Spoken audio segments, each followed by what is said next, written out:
There is a silence that lives inside old stones. Not the silence of emptiness, but the silence of something waiting, something patient, something that has outlasted every voice that ever stood beside it and whispered to the wind. Somewhere in the world right now, the sun is rising over a ruin. The light is moving slowly, the way light always does in places where time itself has learned to be still. It touches a carved wall. It traces the outline of a forgotten word. And for just a moment, the past and the present breathe together. This is a story about those moments. This is a story about what the ancient world left behind. Not in museums, not in textbooks, but hidden, tucked into shadows, buried beneath cities, written in languages no one spoke for 1,000 years. Come, sit quietly. Let the world around you grow still. And listen. Imagine standing at the edge of the Egyptian desert just before dawn. The air is cool, surprisingly cool, the kind of cool that wraps around you like a thin cloth and carries within it the smell of dry sand and something older, something mineral, ancient. The sky above you is still dark at the edges, but in the east there's a soft bruise of purple and gold beginning to open. The stars are fading one by one, as if stepping back out of respect for what is coming. And then, slowly, the Great Pyramid of Giza begins to appear. First, just a shape, a triangle of darkness against a lightening sky. And then, as the minutes pass, its edges sharpen. Its limestone face begins to glow faintly gold. And you understand, standing there, why people have wept at the sight of it. The Great Pyramid was built more than 4,500 years ago. It stood for nearly 4,000 years as the tallest structure on Earth. And yet, for all that time, for all those centuries of scholars and explorers and diggers and dreamers, we are still not entirely certain how it was built. We know some things. We know it contains more than 2 million stone blocks. We know each block weighs between 2 and 15 tons. We know the ancient Egyptians had no iron tools, no wheels of the kind we use today, no cranes, and still they placed each block with an accuracy so precise that a human hair cannot be slid between them. But the secret that haunts archaeologists most is not the how, it is the what. Because inside the Great Pyramid, in 2017, a team of scientists using a technology called muon tomography method that uses cosmic ray particles to peer through solid stone, discovered something completely unexpected, a hidden void. A large, empty space inside the pyramid that had never been recorded, never explored, never explained. They called it the Big Void. It sits above the Grand Gallery, deep inside the pyramid, TMS heart. It is at least 30 meters long, and no one knows why it is there. No one knows what is inside it. Perhaps nothing. Perhaps air and dust and 45 centuries of waiting. Or perhaps something we have not yet imagined. The pyramid holds its silence, the desert holds its breath, and the morning light continues to move across the stone, slowly, like a hand reading Braille. Let us travel now, gently. Let the desert fall behind us and the Mediterranean open up ahead, blue and glittering and warm. We are moving east, toward a coast that has been lived upon for so long that every layer of earth here contains another civilization, another story, another secret pressed into the ground like a flower between pages. We arrive at a city called Antakya in southern Turkey. The modern city is bright and busy. Traffic moves through its streets. Vendors sell oranges from wooden carts. Children walk to school in the early morning. But beneath those streets, beneath the concrete and the pipes and the ordinary business of life, there is another city entirely. Ancient Antioch, once one of the greatest cities in the Roman Empire. A city of marble temples and public baths and long colonnaded streets where philosophers debated and merchants traded silks from China and spices from India. And beneath even that, in the earth below the ancient stones, archaeologists have found mosaics. Room after room of them, preserved under centuries of accumulated ground. Mosaics so detailed, so vivid, so alive that when you look at them you feel as though the people who made them have only just stepped away. As though they might return at any moment. One of them shows a man reclining at a feast, his robes flowing, his cup raised. Around him are fruits and animals and symbols of abundance. His eyes look directly outward, directly at you, and you realize, looking back at him across 2,000 years, that he had no idea he would become a secret. He was just a man at dinner, laughing, perhaps, talking, alive. The earth swallowed his world whole and kept it safe. Sometimes the secrets of ancient history are not mysteries. They are simply lives. Ordinary, breathing, irreplaceable lives, saved by accident in the dark. The light is changing now. We are moving north. Imagine a forest in Germany. Not a dark forest, not a frightening one, but a quiet one, full of beech trees and the sound of birds calling across a gray morning sky. The ground is soft beneath your feet. There is moss on the roots of old trees. A stream somewhere nearby making a sound like slow conversation. In this forest, in the year 9 of the Common Era, 3 Roman legions marched to their destruction, the Battle of Teutoburg Forest. For nearly 2,000 years, no one knew exactly where it happened. Roman historians wrote about it. They described it as one of the worst defeats in Roman military history. Roughly 20,000 soldiers gone in 3 days, ambushed by Germanic tribes led by a man named Arminius. But the location was lost. Then, in 1987, a British officer stationed in Germany named Tony Clun was using a metal detector in the fields near a town called Kalkries, following an old hobby. He found Roman coins, then more coins, then pieces of lead sling bullets, then bits of armor. Then the ground began to give up everything. Arrowheads, sandal nails, helmets, bones. Archaeologists descended on the site. What they uncovered over the following years was extraordinary. They found the remains of a carefully constructed ambush, a long turf wall from which the Germanic warriors had attacked, narrow pathways through boggy ground where the Roman columns had been funneled and cut apart. They found a Roman soldier, as face mask made of iron, still bearing the contours of someone Tia's features. Someone who had walked through this very forest on a morning that felt, perhaps, like any other morning. The forest is quiet now. The birds call. The stream talks to itself. And beneath the moss and the beech roots and the soft German earth, the story of that terrible 3-day battle still waits to be fully told. We rest here for a moment. Beneath an open sky, wherever you are, whatever sound surrounds you right now, breathe. Ancient history is not a distant thing. It is not behind glass or inside a textbook or confined to a classroom. It is under your feet. It is in the shape of the words you speak. It is in the way you celebrate and grieve and build and begin again. Every civilization that came before us left something.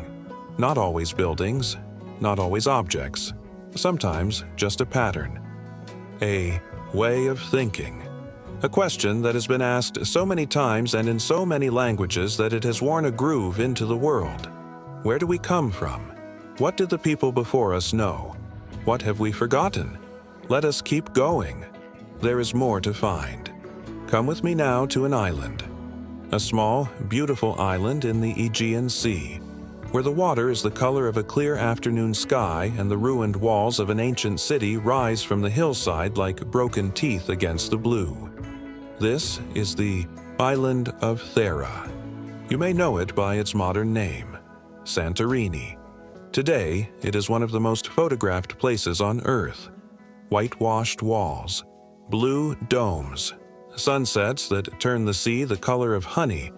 People come from every corner of the world to stand on its cliffs and watch the light change. But most of them do not know what lies beneath. Around 1600 BCE, the volcano at the heart of this island, Hordu. A volcano so massive it formed the island itself, erupted. Not just erupted, exploded. It was one of the largest volcanic events in recorded human history. The eruption sent ash into the atmosphere that may have reached as far as China. It generated tsunamis that crashed into coastlines across the eastern Mediterranean. It changed weather patterns across the ancient world for years. And it buried a city. On the southern end of the island, at a place called Akrotiri, that buried city has been slowly emerging from the volcanic ash since archaeologists began excavating it in 1967. What they found defied expectations. This was not a primitive settlement. This was a sophisticated, prosperous, organized urban civilization. Multi-story buildings with indoor plumbing. Frescoes on the walls painted in brilliant colors, still vivid after 36 centuries underground. One fresco shows a fleet of ships sailing between two cities, their hulls decorated, their crews at work. Another shows two boys boxing. A third shows a young woman picking saffron flowers. They are alive. That is the only word. These images, sealed inside ash for 3,500 years, are somehow more immediate than most things we encounter in modern life. And here is the remarkable thing. The city was abandoned before the eruption. The streets were empty. No human remains have been found. The people of Akrotiri saw what was coming, packed what they could carry, and left. Where they went, no one knows. They took their knowledge with them, their stories, their grief at leaving, and they walked out of history into a silence we have never been able to break. There is a theory, soft as a rumor, that has circled through history for more than 2,000 years. The story of Atlantis. The philosopher Plato wrote about it in the 4th century BCE. He described a great island civilization, advanced and proud, swallowed by the sea in a single day and night of catastrophe. Scholars have argued for centuries about whether Atlantis was real or myth or a philosophical invention. Most serious archaeologists treat it as allegory, a moral story, not a historical account. But some have wondered quietly whether Plato was drawing on a distant cultural memory. A memory of Thera, of the island that exploded, of the civilization that vanished, of the sea that swallowed a world. We will never know for certain. Perhaps that is fitting. Some secrets are not meant to be solved. They are meant to be kept, held gently, like something fragile, returned to again and again, not for an answer, but for the wondering itself. The afternoon is long now. The light is golden and unhurried. Let us go somewhere cool, somewhere green, far from the sea. We are in Central America, Guatemala. The jungle here is layered and dense and alive in ways that are almost overwhelming if you stand still long enough to notice. The trees are enormous. Their roots grip the earth like hands. Vines loop between branches in great slow spirals. Birds call in voices you have no names for. And rising from this jungle, its top stones peeking above the green canopy, are the pyramids of Tikal. The Maya built this city more than 2,000 years ago. At its height, it held perhaps 90,000 people. It had enormous plazas and towering temples and a sophisticated calendar system that tracked astronomical cycles with extraordinary accuracy. And then, around 900 CE, the city was abandoned. Not quickly, not all at once. But gradually, over a period of decades, the people of Tikal and dozens of other Maya cities across the lowlands simply left. Historians call it the classic Maya collapse, and it is one of the great unsolved mysteries of the ancient world. What happened? Drought, some say. The climate shifted, crops failed. Cities that had grown enormous could no longer feed themselves. Wars between competing kingdoms exhausted everyone. Political systems collapsed under their own weight. But what is haunting is not just the leaving. It is the silence that followed.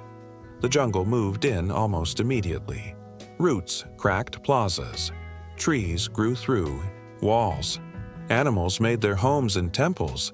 Within a few human generations, the forest had reclaimed what had taken centuries to build. And the knowledge of it all The names, the histories, the stories, ours was locked away in hieroglyphs that no one could read. For over 1,000 years. It was not until the 20th century that scholars, working painstakingly through inscriptions on thousands of stone monuments, finally began to crack the Maya writing system. And what they found was not just calendars and astronomy. They found history, real, detailed human history. Names of kings, records of battles, stories of marriages and alliances and betrayals. The kind of history that makes you understand that these were not distant, symbolic figures. They were people with ambitions and fears and children they worried about. One inscription at a site called Palanque describes a king named Pakal, who came to the throne at the age of 12 and ruled for 68 years. His tomb, discovered in 1952 beneath the Temple of the Inscriptions, contained his body inside a massive carved sarcophagus, surrounded by jade and offerings. His face was covered with a jade mosaic mask, each tiny piece fitted precisely into an image of extraordinary calm and beauty. He had been waiting underground for 13 centuries. Now the world knows his name again. There is something profound in this. The act of being remembered. These ancient people, the Maya, the Egyptians, the Romans, the people of Akrotiri, they built and carved and wrote because they wanted to be known. They wanted to send a message forward through time, to us, and in a way that perhaps none of them could have imagined, it worked. We stand in their ruined cities and feel something move in our chests.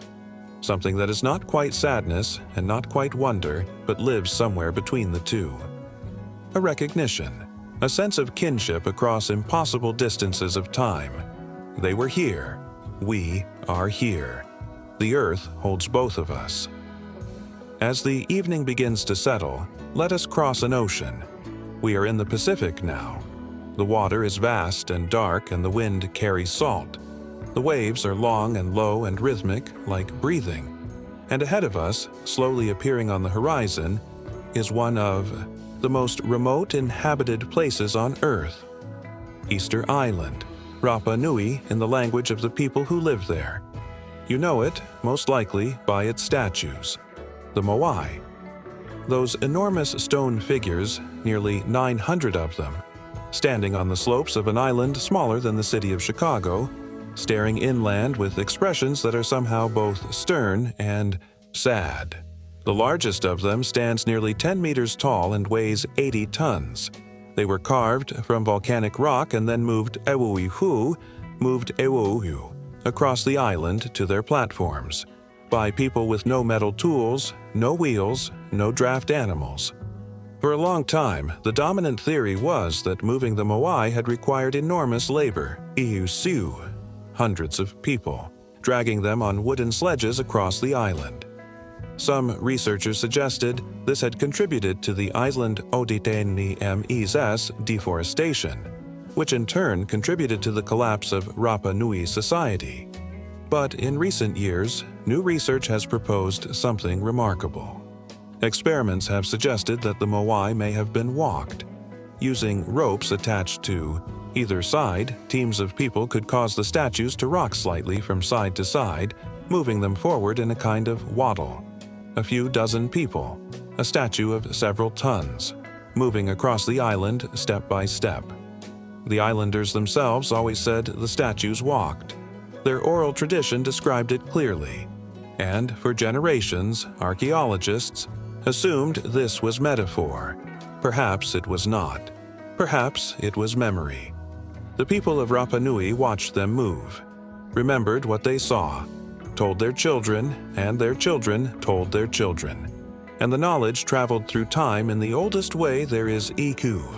In the spoken word, passed mouth to ear, generation to generation, across the centuries, until someone listened. Night is coming now. The stars are beginning to appear. There is something fitting about thinking of ancient history under a night sky. because the sky was perhaps the first thing these ancient people truly mastered. Before writing, before cities, before kingdoms, they looked up, and what they saw, they understood. 12,000 years ago, in what is now Turkey, people gathered at a place called Göbekli Tepe and built something enormous, something no one expected people of that time to be capable of building. Carved pillars, stone circles, carved reliefs of animals, foxes, vultures, scorpions, cranes, rendered with skill and care and what can only be called artistic intention. Göbekli Tepe was built before pottery, before agriculture, before the domestication of animals, by hunter-gatherers who, according to everything we thought we knew about early human society, should not have had the organizational capacity to construct something like this. But they did. And here is the most haunting part. When they were done with it, after centuries of use, after whatever rituals and gatherings and ceremonies took place within those stone circles, they buried it. Deliberately. They filled it in with soil and rubble and walked away, as if they wanted it preserved, as if they knew it would matter someday, as if they were leaving something behind for someone they would never meet. For us. Archaeologist Klaus Schmidt, who excavated Göbekli Tepe for decades until his death in 2014, believed it changed everything we thought we knew about the origins of civilization. Not that agriculture led to settlement, which led to organized religion, which led to monumental architecture, but perhaps the reverse. Perhaps the desire to gather, to mark sacred space, to build something together for a shared purpose, Perhaps that came first. And perhaps that shared purpose was what drew people together long enough to discover agriculture, to develop language, to build everything that came after. Perhaps the temple came before the city. Perhaps the sacred came before the practical. Perhaps what drove us to become civilized was not hunger, but wonder. That thought sits quietly with you as the stars deepen above. Let the night settle. Let the stars do what they have always done. Burn steadily, indifferently, beautifully, across an infinite dark. Somewhere in the ancient world, in a room that no longer exists, in a city that is now dust, someone looked up at these same stars and wrote something down. In Egypt, ancient astronomers charted the movements of stars so precisely that they could predict the rising of Sirius, which heralded the flooding of the Nile, the event upon which all Egyptian agriculture depended. In Mesopotamia, what we now call Iraq, scholars kept star catalogs on clay tablets, records of eclipses and planetary movements stretching back thousands of years. When later Greek astronomers inherited this knowledge, it became the foundation of Western astronomy. In ancient China, court astronomers recorded a solar eclipse in 2137 BCE, making it one of the oldest documented astronomical events in human history. And in ancient India, scholars developed mathematical concepts including a symbol for zero that would eventually travel westward through the Islamic world into Europe, where they became the foundation of modern mathematics. The number you use to describe nothing, the zero, has a history that spans 3 continents and 1,500 years of intellectual transmission. We inherit from the ancient world every single day, and most of the time, we do not even know it. Come with me to one more place before the night is done. A library.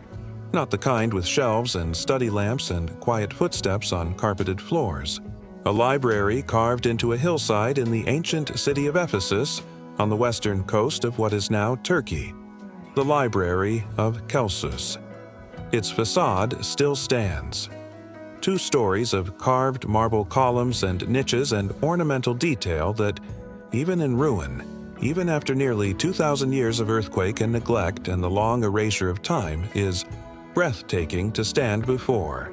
It was built in the 2nd century CE as a tomb and monument to a Roman governor named Tiberius Julius Celsus Ptolemaios. His body rests in a sarcophagus beneath the library floor, surrounded by the books he loved. At its height, the Library of Celsus held approximately 12,000 scrolls, 12,000 documents, 12,000 pieces of the accumulated knowledge of the ancient world. Most of them are gone now. Some were destroyed when the city was sacked in 262 CE. Others may have been lost gradually over centuries. The details are uncertain. But here is what I want you to feel, standing before that marble facade in the evening light. Those 12,000 scrolls contain the words of people who are otherwise entirely unknown to us, people who sat in rooms we will never see and wrote thoughts we will never read. People who were curious about the same things we are curious about, who wondered about the same sky we sleep beneath. Some of those thoughts survived. Some became part of the traditions we inherited. But most are gone. Most sank quietly into the dark like stones into still water. And yet, the water remembered the ripple, because the people who read those scrolls were changed by them. And the people those readers talked to were changed too. And the chain of change continued, invisible as a current beneath the surface, moving forward, through time, until it moved through you. You are, in ways too complex to fully trace, a continuation of those 12,000 lost scrolls. You carry them without knowing it. It is very late now. The world is quiet. And I want to leave you with one last image. One last secret. In the 1900s, a Greek sponge diver named Elias Statiadis descended off the coast of the small island of Antikythera and surfaced pale and shaking, saying he had found a field of dead horses on the ocean floor. What he had found was the wreck of an ancient Roman ship, sunk around 60 BCE, carrying a cargo of bronze and marble statues. When divers recovered the wreck, they found among the statues a corroded lump of bronze that seemed to be stuck together bronze plates, packed tight with green incrustation. For decades it sat in an Athens museum, largely ignored. Then, in the 1950s, an archaeologist named Derek de Sola Price began examining it carefully. And what he found inside the corrosion was extraordinary. Gears. Dozens of intricate interlocking gears arranged in a mechanism of extraordinary complexity. A machine built around 100 BCE. It was, as researchers came to understand over the following decades, an analog computer, a mechanical device for calculating and predicting astronomical events. It grew. Eclipses, the positions of the planets, the 4-year cycle of the Olympic Games. Nothing like it would appear in the historical record again for more than 1,000 years. The Antikythera mechanism Irkarikuran, as it came to be called Ihar-Irvu, rewrote our understanding of ancient technological capability. It told us that there were people in the ancient world whose knowledge of mathematics, astronomy, and mechanical engineering was so sophisticated that we had not even imagined it. What else, Donna, tempt we know? What else is waiting? At the bottom of the sea, beneath the soil of cities, inside the walls of pyramids, in the caves of mountains, in the hollows of trees that stood before our grandparents were born. The ancient world was not simpler than ours. It was not less. It was different. It was vast. It was full of people who loved and feared and built and destroyed and wondered, just as we do. And they left things behind. Not everything is found. Not everything is understood. Some secrets will remain secrets for another century, another 1,000 years, perhaps forever. And that is not a failure. That is an invitation. The sun will rise again tomorrow. It will move across ruins and coastlines and forests and deserts and all the small quiet places where history sleeps under the surface of the world. A child, somewhere, will pick up a stone and turn it over in their hands and feel, without knowing why, that it is asking them something. A farmer will push a blade into the earth and strike something hard and pull it into the light for the first time in centuries. A diver will descend into blue-green water and find a shape that does not belong to the seabed and swim toward it with their heart beating faster than they can explain. And in that moment,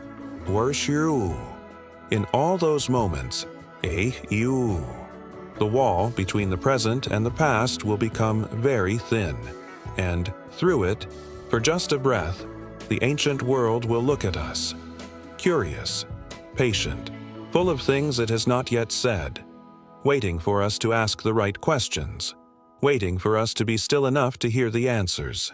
Breathe. The stones are speaking. If you are quiet enough, you can hear them.